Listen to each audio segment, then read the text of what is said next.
Canal del Congreso presenta.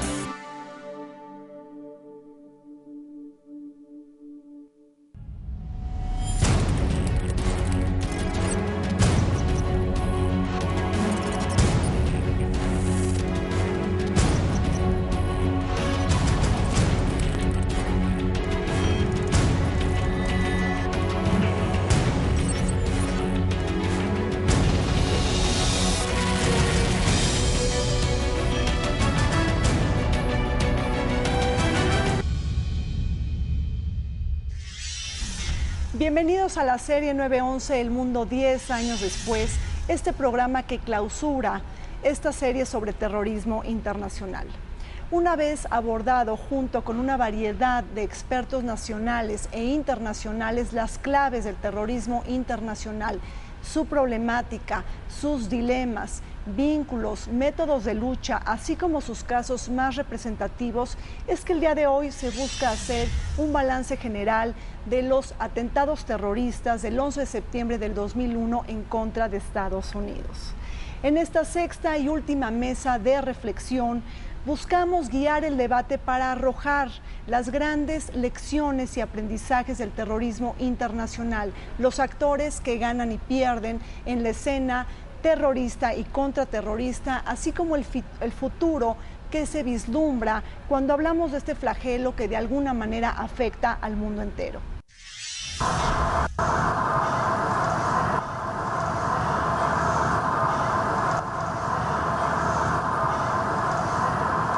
El 11 de septiembre de 2001 cambió la perspectiva de seguridad del mundo. Los ataques terroristas realizados por civiles no solamente atentaron contra la seguridad nacional de la potencia económica militar más grande del mundo, sino que mostraron que nadie estaba seguro. La configuración del terrorismo en la escena internacional como el gran enemigo en común generó la unificación de fuerzas en contra del fenómeno bajo un lente militarista que puso en el centro de la agenda internacional el debate sobre la seguridad nacional. Sin embargo, a una década podemos ver lo que hemos dejado de hacer por combatir la inseguridad global. En los últimos 10 años, temas como migración, desarrollo y pobreza tuvieron que luchar contra el terrorismo para ganar presupuesto y espacios dentro del debate público. Hoy observamos que el gran perdedor de esta guerra ha sido la sociedad. ¿El mundo es más seguro ahora que antes?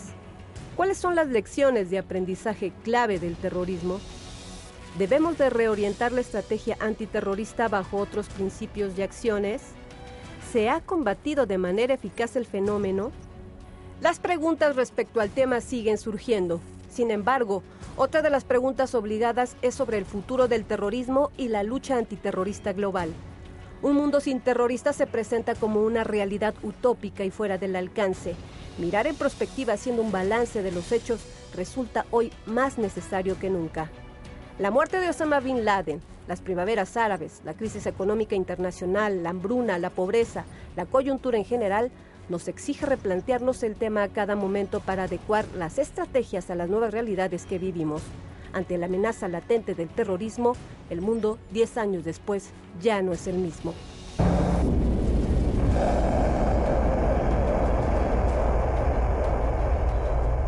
Me permito presentarles a nuestros invitados del día de hoy. Nos acompaña el señor Magdi Martínez Solimán, él es coordinador residente del Sistema de Naciones Unidas en México. Magdi, bienvenido a este espacio. Muchas gracias. También nos acompaña la ex embajadora Olga Pellicer, quien actualmente es profesora del Departamento de Estudios Internacionales del ITAM. Olga, encantada de que estés con nosotros. Muchas gracias por invitarme. Y también nos acompaña el doctor Roberto Dondich, él es asesor especial para seguridad internacional de la Secretaría de Relaciones Exteriores. Roberto, qué bueno que estés acá. Un placer, muchas gracias por la invitación. Bueno, pues iniciemos ya el debate. Magdi, me gustaría preguntarte, uno de los grandes aprendizajes de esta serie sobre terrorismo internacional es que no hay verdades absolutas, que no hay conclusiones claras o certeras cuando hablamos de este flagelo sobre terrorismo transnacional. Se trata más bien de un fenómeno complejo, con muchas aristas y con miradas dispares. En ese sentido, y a 10 años, ¿cómo se mira el 9/11? No, yo creo que siendo cierto que es un fenómeno muy complejo, hay al menos una conclusión que sí es universal en relación a lo que podía ser el pensamiento convencional más fracturado hace 10 años. Y es que no importa cuál sea la causa invocada, no importa cuál sea el lugar, no importa cuáles sean los actores, el terrorismo es absolutamente injustificable en el mundo de hoy en día. No hay ningún motivo, ninguna razón política, ninguna reivindicación que justifica un actuar que genera sufrimiento, muerte, devastación de inocentes, de civiles, de personas no implicadas en ese conflicto al que se alude con la acción terrorista. Por lo tanto, si en el pasado de alguna manera pudiera haber habido algún vestigio de simpatía pues hacia las acciones armadas, de guerrillas, hacia elementos de ese tipo, yo creo que cualquier vestigio de simpatía ha desaparecido y hoy por hoy la condena es prácticamente universal y unánime hacia cualquier actuación terrorista. Yo creo que lo fue en el caso del 9/11, lo ha sido a continuación en todos los eventos que se han sucedido a posteriori, y lo que sí es cierto es que hay una gran unidad de la comunidad internacional y lo demuestran a lo largo de esta conversación. Tendremos ocasión de hablar de los 16 convenios internacionales que bajo los auspicios de Naciones Unidas pues han ido sumando cada vez mayores ratificaciones, entre ellas sin duda las de México, ¿no? Claro. Olga, si tuviéramos que mirar 10 años atrás, el mundo de hoy es completamente distinto o diametralmente opuesto a aquel que prevaleció cuando se perpetraron los ataques del 11 de septiembre del 2001. ¿Cuánto cambió el mundo con el 9/11? Bueno, yo creo que es importante tratar de delimitar qué fue lo que cambió, porque yo creo que sí, el mundo ha cambiado muchísimo en los últimos años, pero no necesariamente como consecuencia del 9 de septiembre. Lo que cambió fue la política de seguridad internacional. Ahí sí, definitivamente, digo, lo vimos cotidianamente, lo podemos ver. Nosotros, si yo voy al aeropuerto y paso la sección de seguridad, algo cambió desde entonces. Si voy a hacer una transacción bancaria, también algo cambió. Es decir, sin duda, el mundo de hoy, desde el punto de vista de las políticas de seguridad y sobre todo de seguridad internacional, tiene nuevas formas, nuevas manifestaciones. Eso cambió. Otras cosas también cambiaron, pero no como consecuencia del 11 de septiembre. Ahora, Roberto, ¿el mundo es más seguro ahora que antes? Sería muy difícil decir que el mundo es más seguro. Me parece que el mundo presenta distintas preocupaciones que tenemos que atender. Definitivamente el mundo está más alerta, los países están más cuidadosos, las políticas de seguridad han cambiado, las políticas inclusive de seguridad pública en los metros, como decía la embajadora, en los aeropuertos, todo eso ha cambiado. Eso no quiere decir que sea menos o más peligroso, simplemente que se atendió uno de los males que estábamos enfrentando en su momento. Ahora, bueno, hablando en este programa sobre las grandes lecciones del terrorismo internacional, ¿se podría decir que parte de ellas provienen de lo que hemos hecho frente a este flagelo transnacional? Pero también, ¿qué hemos dejado de hacer en los últimos 10 años por combatirlo y por contrarrestarlo? ¿Qué hemos descuidado en la agenda internacional? Mira, tú hablabas de las lecciones que quedan. Yo creo que una de las primeras, no sé si es una lección o simplemente es una constatación, es que el 11 de septiembre apareció una forma de terrorismo que no se había visto antes. El terrorismo ha estado presente en el mundo desde hace muchísimos años, pero el 11 de septiembre nos habló de un terrorismo transnacional, un terrorismo que se planea en un país, que se ejecuta en otro muy lejano, y es un terrorismo, en ese caso, en el que desempeña un papel importante el islamismo radical. Entonces, estas dos características, el terrorismo transnacional y el islamismo radical, son dos elementos que de alguna manera le dan el tono al terrorismo del siglo XXI. No es que sea igual, distinto, peor o mejor, no, es que presenta características que tienen mucho que ver sobre todo con este carácter transnacional. El terrorismo ahora puede estar en muchas partes, dentro de Europa o en Asia, o no sabemos, de una manera mucho más escondida que lo que había estado en otras ocasiones. Los terrorismos que ocurren al interior de fronteras nacionales de manera muy definida son fáciles de identificar. Bueno, fáciles no, pero en fin. Por ejemplo, ETA en España. Sabemos, es un grupo que tiene ciertas reivindicaciones, que está ahí desde hace muchos años, que comete actos terroristas, etc. Pero en el caso del terrorismo tipo inspiración yihadista, inspiración de islamismo radical, puede estar en muchas partes sin darnos cuenta. Y eso creo que es una lección que hemos aprendido porque obliga a combatirlo de una manera nueva. Bueno, de alguna manera Olga nos comenta sobre este terrorismo escondido que se puede dar en estas sociedades. Efectivamente traigo a colación un comentario que hace Benjamin Barber, quien también va a participar con nosotros con sus comentarios en este programa. Hablaba de este fenómeno del terrorismo lento, aquel que se reposa y se incuba entre las gentes ante la falta de oportunidades socioeconómicas y que se nutre por miedo y por la opresión. En ese sentido, debemos de cerrar la brecha entre esta agenda de seguridad y la agenda del desarrollo. Vuelvo a la misma pregunta, ¿qué hemos dejado de hacer en estos 10 años por combatir el terrorismo? Yo creo que apuntas a un problema de quién y cómo se percibe la inseguridad por parte de diferentes gentes. Es evidente que para las sociedades occidentales la inseguridad se refiere mucho a esta cuestión del terrorismo, de la violencia ejercida de una manera indiscriminada.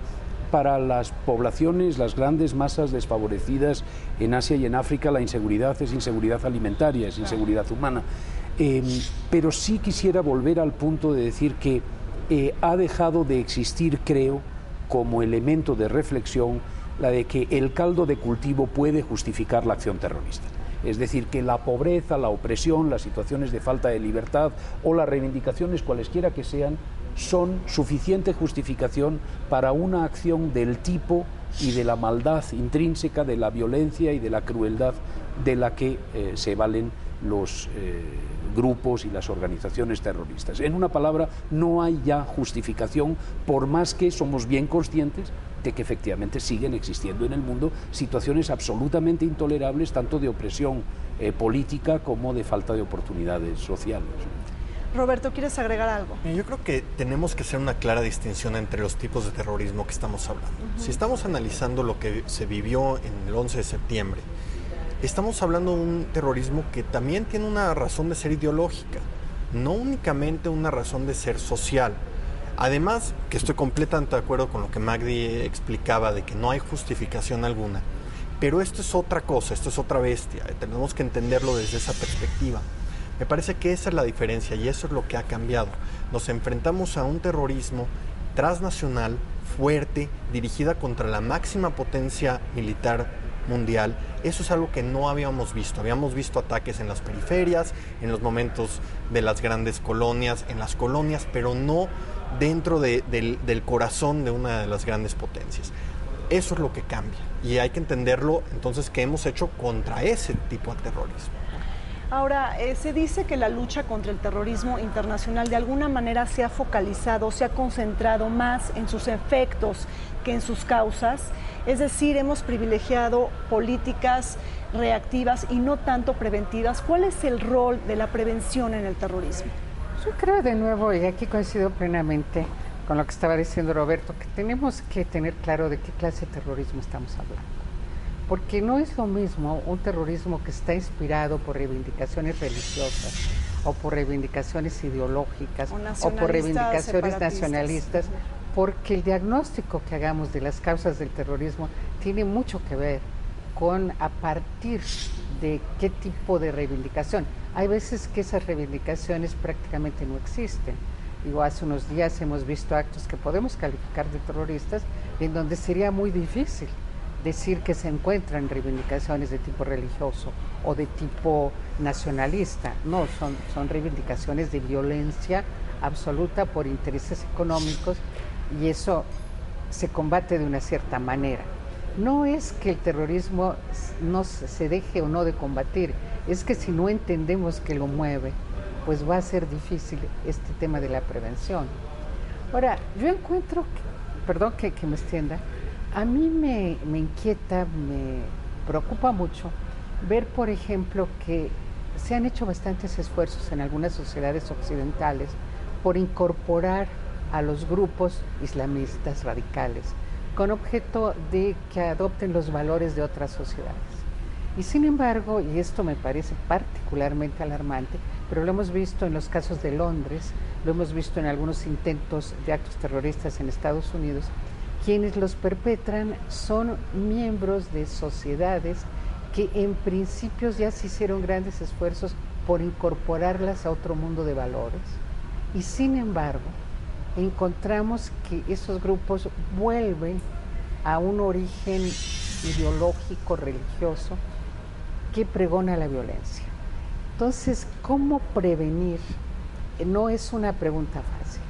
Se trata de que haya una política de mayor apertura hacia grupos que son religiosa o étnicamente distintos y en donde podría incubarse el terrorismo, o se trata de estar siempre alertas, independientemente de las políticas de asimilación que se hayan querido tomar como forma de prevención para que esos motivos étnicos religiosos no salgan a flote. Repito, la experiencia hasta ahorita no es fácil. La lección que se deja es que no triunfamos cuando creemos que ya incorporamos esos grupos a otra sociedad. Pero tal vez en el ámbito de la prevención, embajadora, hay un par de cuestiones que sí podemos referir como, no sé si de éxito, pero al menos de sentido común.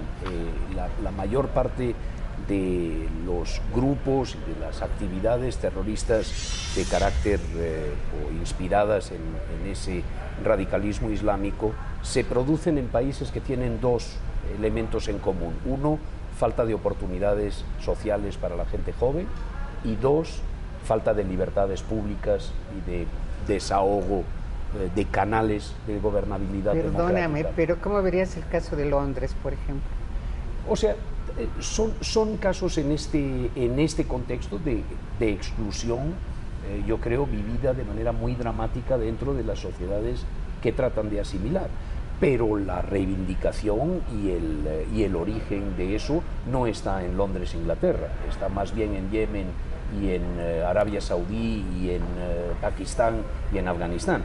Y me interesa también el planteamiento de la relación entre los sujetos no estatales, los grupos terroristas, y los sujetos estatales que en algún momento prestan cobijo, prestan apoyo, como fue el Afganistán de los talibanes, o ha sido, por falta de control del Estado, alguna parte de Pakistán, o es en estos momentos Yemen o algún otro de los países árabes o con clara influencia islámica. Entonces, sí creo que hay soluciones de prevención, que era la pregunta inicial de Rina, que tienen que ver con más desarrollo humano, más libertades públicas, más cauces para que las expresiones de voluntad política no tengan que recurrir, digamos, a actuaciones violentas, sino tengan un cauce natural a través del cual expresarse.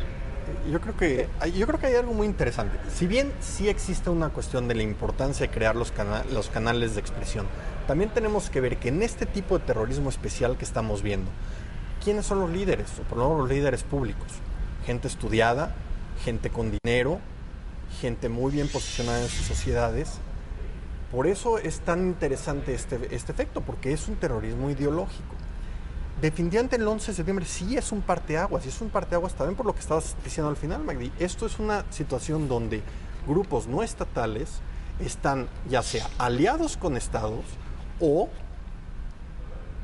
son permitidos actuar en territorios por lo que queramos, a lo mejor por incapacidad de impedirlo, no lo sé, pero eso es lo que lleva a una acción tanto de Estados Unidos como del Consejo de Seguridad también de Naciones Unidas en algún momento, que crea que ahí sí vemos un cambio en política de seguridad internacional, donde ya inclusive esta la primera famosa doctrina Bush, donde sube el tema, el problema, como Estados Unidos no está preparado para lidiar con un grupo terrorista transnacional, sube el problema al nivel estatal, sube el problema al nivel de Afganistán, más allá de que Afganistán no tenía en el momento un gobierno que tenía en verdad control sobre su territorio, pero eso es una de las cosas que creo que son las cosas más interesantes de ver en este punto. Puntualizar. Me gustaría agregar un elemento a este debate. De alguna manera sabemos que la red terrorista de Al-Qaeda vive una derrota estratégica en gran parte por la muerte de Osama Bin Laden, pero por otro lado por esas primaveras árabes y revueltas populares. En ese sentido, podríamos decir que a 10 años del 9/11 los terroristas no han ganado la guerra, pero sí la ha ganado Estados Unidos y el mundo occidental, o más bien se ve un terreno desdibujado en todo esto y todos hemos perdido. Yo creo que has hecho una pregunta muy interesante, que tiene que ver con las revueltas, con los cambios que se están dando en el norte de África, y si esto favorece al movimiento yihadista, si favorece al islamismo radical, o más bien lo presenta ante un nuevo escenario en el que no necesariamente van a ganar.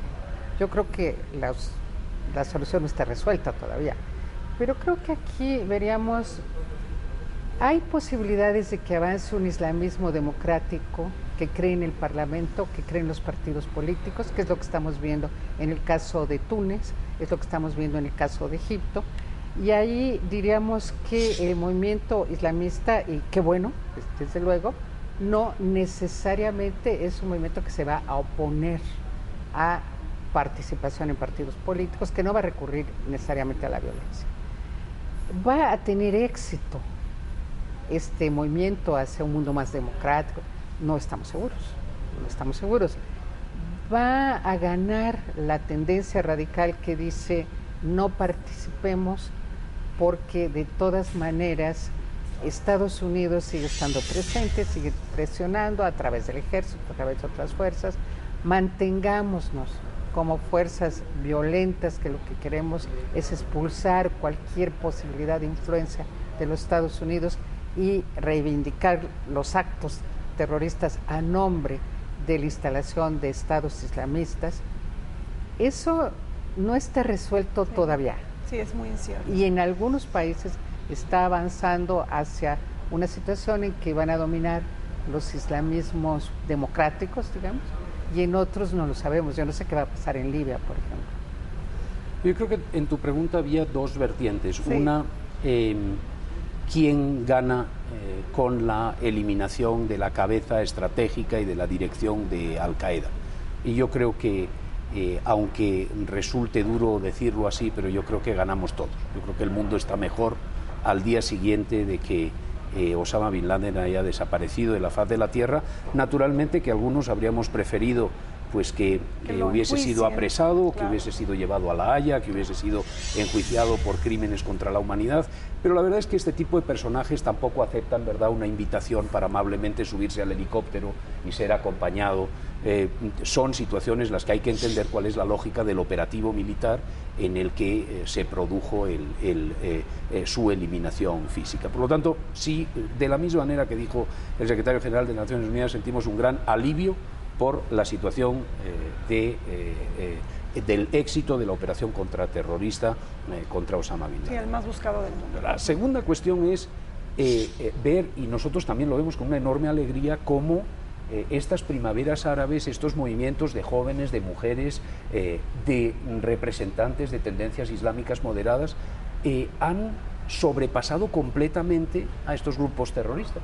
Y no les han hecho el menor caso, ni han participado, ni han encabezado, ni han estado presentes porque no representan. Y yo creo que es una gran lección también el darnos cuenta de que los pueblos árabes que han vivido en situaciones pues de falta de libertad y de falta de oportunidades, desde luego no miran hacia ese tipo de grupúsculos para representar su futuro, sino que miran al tipo de plataformas al que se refería la embajadora Pellicer. Yo creo que aquí hay un asunto clave. Esta lucha no se gana, es decir, no hay una victoria clara, hay un golpe fuerte. Si hablamos especialmente del grupo de Al-Qaeda, digamos, hay un golpe fuerte. Sin embargo, tenemos que entender que no es una estructura piramidal. Sí, no tiene varios nodos, es una red, células, claro. Y lo que ha pasado y hemos visto es que al caer la red, el punto central de la red, otros puntos han tomado un papel principal y han trabajado. Lo que sí le han pegado muy fuerte es a la capacidad de coordinación de estos nodos. Eso es muy bueno. Eso es una victoria. Yo creo que es más bien un control. Y es un control que va a largo plazo. Y esperemos que sí, todos estos cambios que estamos viendo maravillosos en el mundo de llamadas a la libertad y por gobiernos democráticos que en realidad lleven un cambio. Pero si vemos desde la pura perspectiva de seguridad internacional, hoy en día sí vemos un Al-Qaeda debilitado, pero no fuera, y no por la pérdida de su cabeza o del personaje público, quiere decir que no sigue trabajando ciertos nodos. Sí, se va a readaptar. Bueno, pues vamos un corte. Cuando regresemos vamos a hablar sobre los actores que ganan y pierden en la escena del terrorismo y contraterrorismo. No se vayan, quédense con nosotros. Well, unfortunately, the United States made a choice to confront terrorism primarily by military means and military means only. And as we all know, a war began in Iraq, even though Iraq had nothing to do with terrorism and had no weapons of mass destruction. A war continued and continues today in Afghanistan, which did originally house the Taliban and Al-Qaeda, but is not really the source of terrorism. The problem is terrorists are not nationalists. They are not members of a state. They are, we might call Al-Qaeda a malevolent and malicious non-governmental organization. It doesn't belong to any country. It works across borders. The United States and its allies have been at war against specific nations, but terrorism does not belong to specific nations. So the response to terrorism was military. My own belief is a more appropriate response is to look at the issues that cause terrorism, that promote terrorism, and to try to deal with those. We have to re-examine the relationship of a materialist, aggressive West with religious fundamentalism if we're going to really deal with terrorism.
Bueno, estamos de vuelta en esta serie sobre terrorismo internacional, el 9/11, el mundo 10 años después. Sigamos adelante con esta mesa de debate y de reflexión. Hablando un poco sobre las lecciones y los aprendizajes clave sobre el terrorismo internacional, ¿qué me pueden decir sobre la agenda de los derechos humanos? De alguna manera, esta agenda se ve golpeada doblemente, por así decirlo, por una parte con el terrorismo y por otro lado con la lucha antiterrorista. Yo creo que Abu Ghraib y Guantánamo fueron un epicentro del debate sobre los derechos humanos en un contexto en el que, digamos, históricamente es un poco antinómico el binomio libertad y seguridad. Siempre que incrementamos, siempre que estamos preocupados por nuestras seguridades colectivas, disminuimos un poco y aceptamos disminuir un poco nuestros umbrales de libertad y viceversa. Cuando nos sentimos más seguros, aumentamos socialmente nuestros ámbitos de libertad, por decirlo de una manera muy cotidiana. Si yo no tengo la menor preocupación respecto de la aviación civil, es evidente que voy a entrar por un aeropuerto como Pedro por su casa. En el momento en el que nos preocupa como target terrorista los aviones comerciales, es en ese momento en el que pues el tránsito por un aeropuerto se convierte en una carrera de obstáculos y todos de alguna manera aceptamos que eso es razonable. Con los derechos humanos ocurre un poco lo mismo, es decir, en el momento en el que se refuerzan las políticas de seguridad interior, aceptamos que los derechos humanos tienen que ser sometidos a alguna clase de limitaciones y a veces, naturalmente, eso se hace mal, se hace en exceso y corremos el riesgo, efectivamente, por eso me refería a Abu Ghraib y a Guantánamo, de vulnerar los derechos humanos bajo una agenda de seguridad. Lo que a mí me parece más interesante de todo el ciclo es que después de un periodo en el que se defendió que frente al terrorismo valía todo, incluidos métodos como el waterboarding, es decir, métodos de tortura implícitamente aceptados con un manual de la Central de Inteligencia norteamericana que autorizaba a sus operativos a torturar a presuntos terroristas para obtener información. Creo que las políticas del presidente Obama y de la secretaria de Estado Clinton le han dado la vuelta a ese asunto para volver a situar el justo equilibrio entre seguridad y libertad, entre seguridad y derechos humanos, diciendo que para luchar contra el terrorismo también hay límites, también hay rayas que marcan la línea divisoria entre un Estado de Derecho, entre el derecho internacional y lo que es totalmente inadmisible como políticas de Estado. Claro. Roberto, viniendo de la Subsecretaría de Asuntos Multilaterales y Derechos Humanos, tu comentario. Yo creo que ese es el gran reto. Ese es el gran reto que enfrentamos desde el principio. ¿Cómo incrementar la seguridad sin vulnerar los derechos humanos? Y no es fácil. No es fácil. No es fácil porque a veces hay una línea muy divisora, delgada. muy delgada. Pero se tiene que hacer porque no podemos atacar a aquellos que atacan o defenderse vulnerando los principios de uno. Los principios es lo que queremos defender, nuestra forma de actuar, nuestra forma de pensar. Eso es lo que estamos defendiendo. Y lo que estamos defendiendo, parte de eso es el respeto a los derechos humanos. Entonces no podemos nosotros mismos vulnerarlo. Y me refiero a la comunidad internacional. En ese sentido, hay que trabajar desde diferentes perspectivas. Uno, por supuesto, es a nivel estatal. El otro es a ver cuánto aceptamos nosotros, sobre todo en cuestiones de privacidad, que se interfiere en nuestra privacidad. Eso es un punto. Pero también hay otra cosa que puede ser inclusive más complicada, que es esta idea de patronizar a ciertas personas, a ciertos grupos, simplemente por su origen, simplemente por su religión o por su ascendencia. Y eso a veces es muy complicado porque permea en sociedades. Hace poco estuve en un avión donde subió un sacerdote ortodoxo, cristiano ortodoxo, venía con una túnica, y yo veía la cara de no todos, por supuesto, de muchos pasajeros en el avión, preocupados viéndolo. Yo no tenía la menor idea de qué religión era, pero el señor no tenía, él no ha hecho nada malo, él no tenía por qué. Entonces eso es una de las cosas importantes que tenemos que trabajar. Y dentro del marco de Naciones Unidas hemos tratado de establecer ciertas reglas, ciertos acuerdos para asegurar que los derechos humanos sean respetados. Y hay que seguirlo haciendo, nunca hay que quitar el ojo del punto. Ahora, pensando un poquito en esta agenda perdedora, ¿no?, del terrorismo internacional, está la agenda de desarrollo económico social, también está toda la problemática del derecho internacional, ¿no? La arrogancia y el desdén con que Estados Unidos y su política exterior preventiva de alguna manera colocan al derecho internacional, pero también me llama la atención esta situación. Con este viraje de la política exterior en Estados Unidos, también se activan una serie de leyes punitivas y restrictivas en contra de los inmigrantes y también surge un sentimiento antioriental. Podríamos decir también que los migrantes son gran parte de los perdedores, de este terrorismo internacional a partir del 9/11, y también que la sociedad civil está pagando el precio más alto por todo esto. Yo quería son tomar varias cosas. Sí. Tu pregunta desde diversos puntos de vista. Por una parte, tú hablas de quiénes son los perdedores. Yo creo que para contestarte es importante tratar de delimitar quiénes son los principales actores de la lucha antiterrorista que sigue al 11 de septiembre, porque hay otras luchas antiterroristas en otros países. La que sigue al 11 de septiembre, el principal actor son los Estados Unidos, sin lugar a dudas. Sin duda. Y yo creo que si nosotros vemos lo que fue el final de la era Bush, y lo que está haciendo el retiro de Irak y lo que está haciendo la guerra de Afganistán, sí podríamos válidamente decir que el gran perdedor de esa lucha antiterrorista es Estados Unidos. Porque por el enorme desprestigio que acompañó una de las manifestaciones de esa lucha, que fue la invasión de Irak bajo una justificación que resultó falsa. El hecho de que como respuesta se hubiera, entre otras cosas, invadido Irak diciendo que había ahí armas de destrucción masiva y que luego hubiese quedado claro que no las había. Fue un elemento que comenzó a desprestigiar enormemente. Y si a eso le añadimos a Abu Ghraib y añadimos la parte de los derechos humanos, vemos el porqué del enorme antiamericanismo que se generalizó en muchas partes del Medio Oriente y en otras partes con motivo de la manera en que se estaba conduciendo la lucha antiterrorista. Y esto nos lleva a ver que la lucha antiterrorista tiene que ganar legitimidad.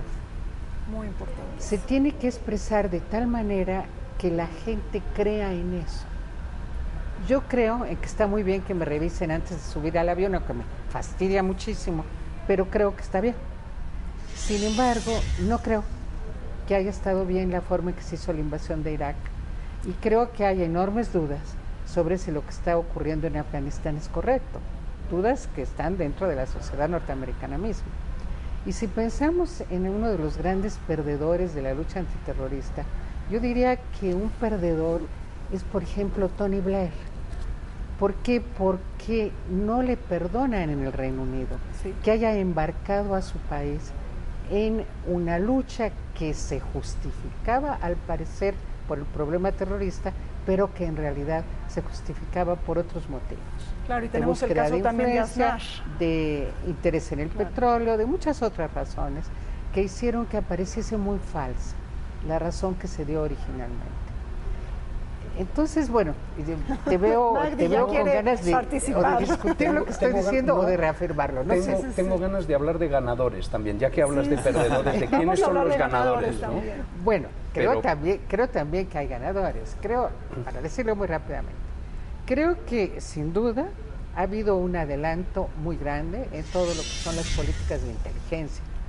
Es decir, no ha vuelto, el número de atentados ha sido relativamente bajo y sin duda hay un mayor conocimiento. Desgraciadamente los que no somos expertos no tenemos suficiente familiaridad con qué es lo que está ocurriendo, pero sin duda hay una prevención que no vemos, pero que está ahí, y a eso yo le llamo haber ganado en la lucha por mayor seguridad internacional.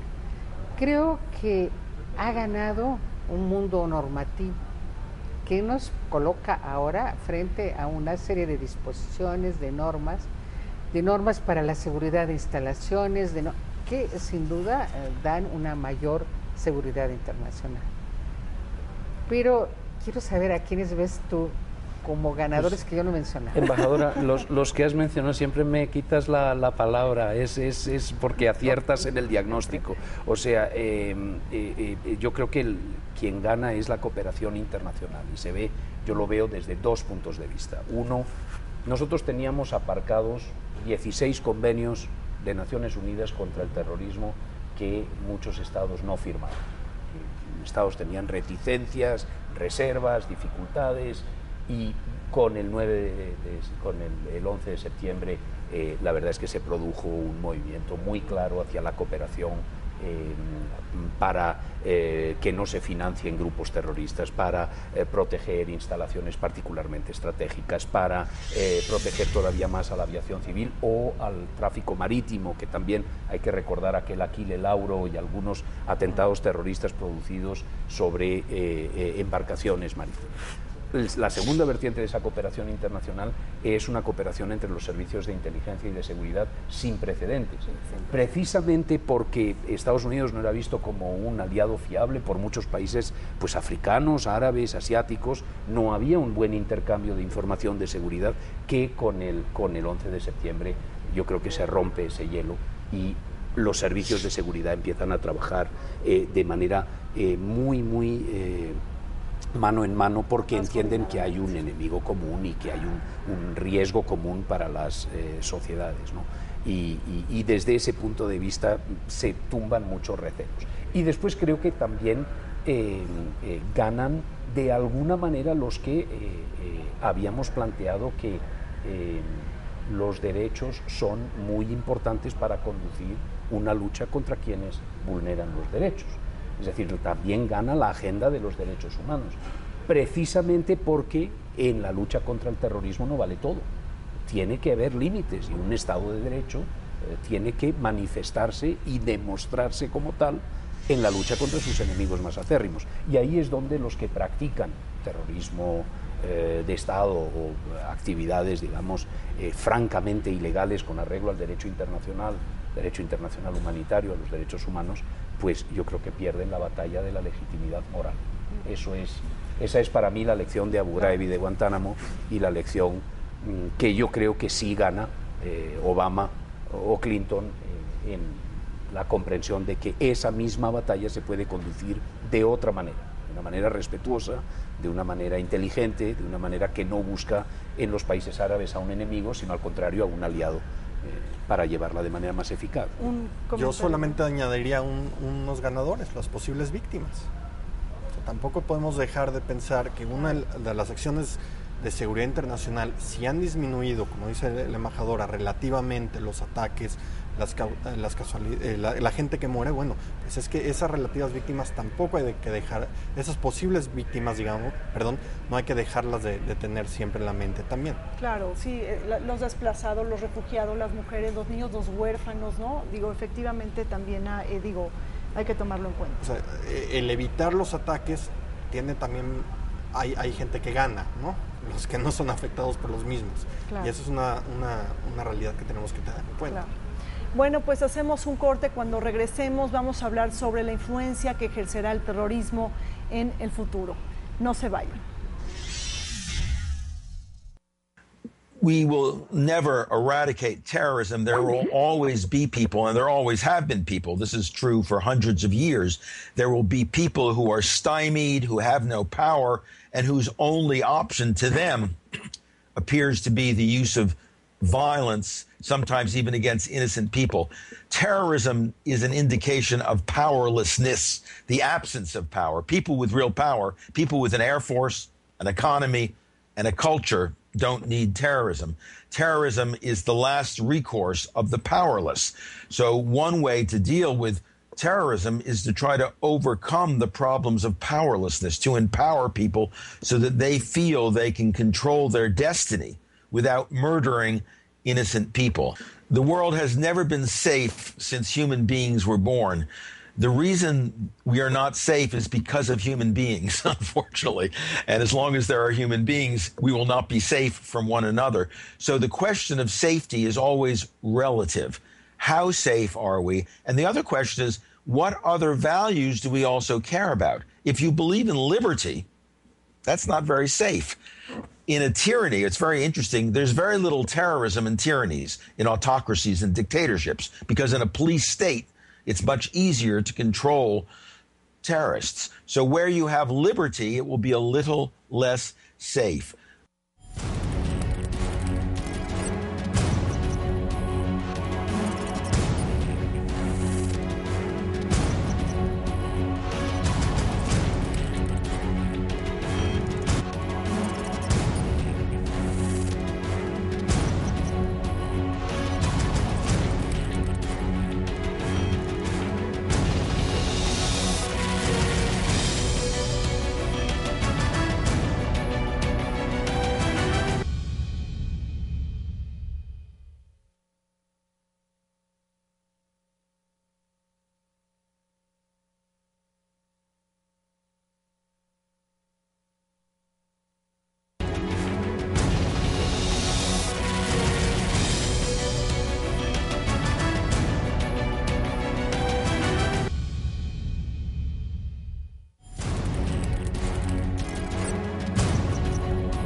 Bueno, estamos de regreso en este sexto y último programa sobre terrorismo internacional. Hablemos ahora sobre el futuro de este flagelo transnacional. Imaginar un mundo sin terrorismo, algo que quiero poner aquí sobre la mesa de debate, parece ser una apuesta del todo utópica y realista, pero ¿qué sí podemos esperar del terrorismo internacional en los siguientes años? ¿Cómo vemos, en esta segunda década del siglo XXI, podemos esperar un terrorismo más acotado, minimizado, de alguna manera más controlado, o por el contrario, más activo, más sofisticado y mucho más indiscriminado? Mire, Rita, desgraciadamente, en el momento en que nos lo estás preguntando, es decir, estos meses del año 2011, yo tengo una visión negativa. Claro. Creo que va a ser peor. Peor. ¿Y por qué creo que va a ser peor? Porque estamos viendo tácticas terroristas utilizadas por grupos del crimen organizado, por ejemplo. Y como el crimen organizado tampoco hay razón para creer que en los próximos años va a disminuir, a pesar de todos los esfuerzos que se están haciendo, lo que vemos es que se dan las condiciones, ahí sí se están dando las condiciones para que esos grupos de crimen transnacional organizado crezcan. ¿Cuáles serían esas condiciones?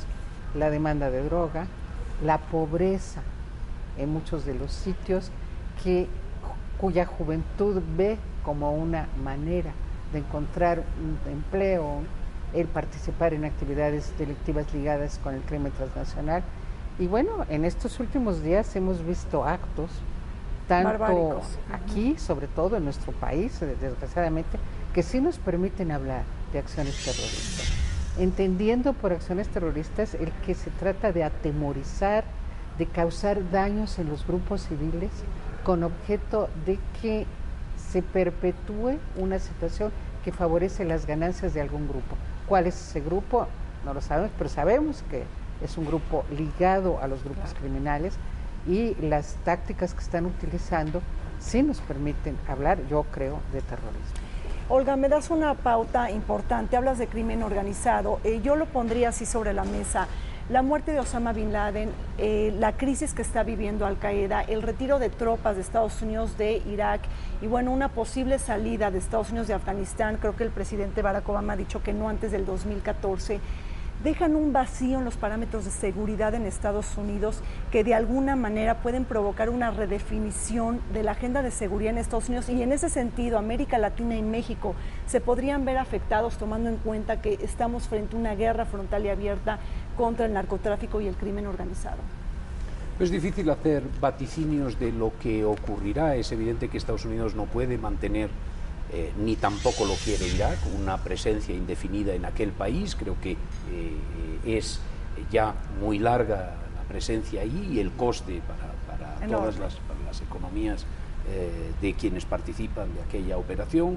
También a Afganistán hay que ponerle un punto final y esperar que las autoridades de aquel país sean capaces de garantizar la seguridad de su propia nación, y por lo tanto vamos a ver necesariamente una situación pues de retirada y de menor presencia de tropas estadounidenses y de algunos de sus aliados en esos focos rojos, digamos, que lo son tanto de inestabilidad como de estados que en el pasado han prestado cobijo a organizaciones terroristas. Me refiero mucho más a Afganistán, mucho menos a Irak.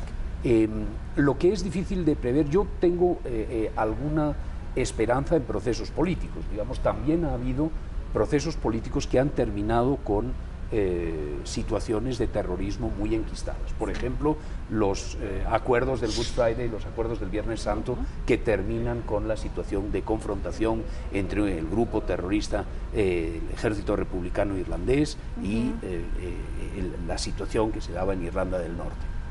Ese es un buen ejemplo. Yo tengo confianza en que en mi país se resuelva el tema del terrorismo de la ETA y que se pueda llegar a algún tipo de final de ese proceso que dura ya pues cerca de 30 y tantos años. Creo que si se dan condiciones de avance en la pacificación de Oriente Medio y de avance en la estatalidad y el robustecimiento de la autoridad palestina y la creación de un Estado palestino libre y soberano en unas condiciones de seguridad para Israel, también disminuiremos un elemento de tensión. Sí, lo vamos a desinflar. Por lo tanto, claro, de foco de generación de posibles actividades terroristas. Naturalmente, todos esos procesos son extraordinariamente difíciles de conseguir, y en eso coincido con la embajadora Pellicer. Son esfuerzos pues, que no se han conseguido en los últimos años, que llevan mucho tiempo intentándose, y uno puede pues, tratar de ver las cosas evolucionando en un sentido positivo. Dicen que los pesimistas son los optimistas bien informados, ¿no? Entonces a lo mejor tiene razón Olga en el sentido de que las cosas van a ir en un sentido de mayor tensión. Yo tengo la esperanza de que puedan ir en un sentido de distensión, de desinflarse algunos de los focos más importantes que hoy por hoy son los que generan esa violencia terrorista. Roberto. A ver, de tu pregunta, son dos cosas. Uno, si la retirada de Estados Unidos con sus tropas militares va a llevar a una visión nueva hacia Latinoamérica, no lo creo. Primero hay que entender que Estados Unidos se está retirando con sus fuerzas militares, pero no está quitando el ojo del lugar. Simplemente veamos quién es el nuevo director de la CIA. El antiguo general encargado de Afganistán, el general Petraeus. Eso es una clara señal de cuál es su interés, de qué es lo que están viendo. Creo que eso hay que tenerlo muy en cuenta. Ahora, ¿qué vamos a ver? Yo creo que vamos a tener un periodo, por lo menos veo que las tendencias se están dando hacia un periodo donde quizá no tengamos ataques terroristas, esperemos, de la magnitud de septiembre. Seguiremos viendo ataques menores, me sigo refiriendo al terrorismo transnacional. Sí. Ataques menores en ciertos lugares. Vemos una tendencia a llevar a cabo ataques a través de nacionales de países que no son originarios de la región donde se organiza el ataque. Eso lo vimos en Inglaterra, por ejemplo. Y me parece que eso es lo que vamos a seguir viendo, pero yo sí creo que la retirada militar no quiere decir que el mundo está bajando la preocupación por esto. Creo que sobre todo Europa está muy preocupado, Estados Unidos está muy preocupado, simplemente que ya aprendieron a hacerlo de otra manera. Ahora, quizás lo que sucedió en Noruega también nos dé algunas pistas o algunas claves de lo que puede ser el futuro del terrorismo internacional. ¿Qué pasa con ese terrorismo doméstico? Lo que sucede en Oslo hace virar toda esta atención de la Unión Europea a este terrorismo doméstico. Hay que insertar este ingrediente del multiculturalismo cuando se habla también de terrorismo. Es una situación que yo espero podamos seguir considerando como un caso aislado. Un caso aislado. El atentado de Oslo, creo, es más el caso de un desequilibrado mental que el caso de un, sin duda con sus redes y sin duda con inspiración neonazi, fascista y de grupos de extrema derecha, pero creo que muy separado de lo que pueda considerarse como redes organizadas de, digamos, de terrorismo doméstico. A mí me parece que el riesgo existe, incluso en países que tienen un altísimo control social, un altísimo nivel de desarrollo, de democracia. Noruega es el país con más alto desarrollo humano del mundo, países en los que no hay armas de fácil acceso y sin embargo ocurren este tipo de desgracias y de tragedias, ¿no? Y la verdad es que la respuesta es difícil de dar. Yo creo que en este caso no se da una conexión directa, digamos, entre lo que hemos venido discutiendo a lo largo del programa y los acontecimientos de Oslo. Me parece que son sí deslindables y que Oslo es un caso aislado. Un caso aislado, Olga. Yo coincido plenamente con ver a Oslo como un caso aislado. Sin embargo, creo que hay allí en la locura que inspiró aparentemente a este muchacho, hay algo que sí nos puede preocupar a todos, que es la correlación que se está estableciendo entre la migración y la descomposición de los tejidos sociales. No es cierto que necesariamente sea así, pero es cierto que así se percibe. Y yo creo que en esto que hemos estado hablando de la lucha antiterrorista, algo que le afecta directamente a México es el grado en que se han hecho vinculaciones entre movimientos migratorios y terrorismo, o en la manera en que se ha tratado de establecer control en algunas fronteras y sostener que ese control se está estableciendo porque hay peligros de que ingrese terrorismo a Estados Unidos. Nosotros que tenemos una frontera con Estados Unidos, es un tema que necesariamente nos afecta. ¿Por qué? Porque ahora, en el control que se establece en nuestra frontera norte, se está diciendo que no solo se trata de evitar que entren jugadores indocumentados, sino sobre todo que mezclados con ellos o como parte de ese movimiento llegue también un movimiento terrorista. Hasta ahora que yo sepa, no se ha encontrado ningún caso, y sin embargo, si nosotros hablamos con las personas que están ahí en la frontera, con las gentes de migración de los Estados Unidos, con la Guardia Nacional de los Estados Unidos que está ahí, sí están motivados en cuidar esa frontera a nombre del peligro de que lleguen terroristas desde México. Y eso se extiende también, desde luego, a la frontera sur de México, en donde hay dos problemas: un problema, desde luego, grave de una transmigración que al no estar controlada está sujeta a que sea víctima dentro del territorio mexicano, lo hemos visto, de muchos actos delictivos, pero también el ver esa frontera como el posible paso de terroristas hacia los Estados Unidos. Esto le da una dimensión a nuestros problemas de seguridad. Ya las justificaciones que se den, o no necesariamente tengan que ser explícitos, para que haya una mayor control de los Estados Unidos sobre esas fronteras, que sin duda afecta a México y en el que tenemos que poner atención y tener cuidado. Claro. Es un caso que hay que entender en la lógica de lo que decíamos al principio. La lucha contra el terrorismo, tenemos que tener mucho cuidado que no justifique acciones que no tienen sentido. En el caso de la frontera México-Estados Unidos, hasta por lo menos que yo sepa, no ha habido ningún caso de terroristas tratando de pasar la frontera ni pasando ningún tipo de armas. Al contrario, las armas nos vienen del norte a nosotros. Entonces, eso es otro de los temas donde tenemos que entender y diferenciar y asegurar que los principios que nos guían como sociedad se mantengan y no los perdamos, porque entonces sí gana el terrorismo. Si nosotros tenemos que cambiar nuestra forma de pensar, el respeto que tenemos hacia las personas, la forma de articularnos, entonces estamos perdiendo. Y eso es lo principal que tenemos que guardar en esta nueva forma de trabajar a nivel internacional, pensar y actuar para asegurar que este fenómeno que se va a quedar lo tengamos controlado. Bueno, pues llegamos al fin de este programa, cerramos así esta serie 9/11, El Mundo 10 años después. Agradecemos mucho su presencia, Magdi Martínez, muchísimas gracias, embajadora Olga Pellicer, y también al doctor Roberto Dondich. Pues bueno, pues muchísimas gracias a todos ustedes. Ya clausuramos esta serie y aprovecho la ocasión para agradecerle especialmente a todos nuestros invitados nacionales e internacionales que han estado junto con nosotros a lo largo de esta serie, y por supuesto también a la audiencia del canal del Congreso por haber estado acompañándonos en estos 6 programas. Soy Rina Musali y los invito a que sigan repensando esta problemática que no se agota, que se sigue moviendo todo el tiempo y que por supuesto es uno de los debates clave de las relaciones internacionales. Hasta luego.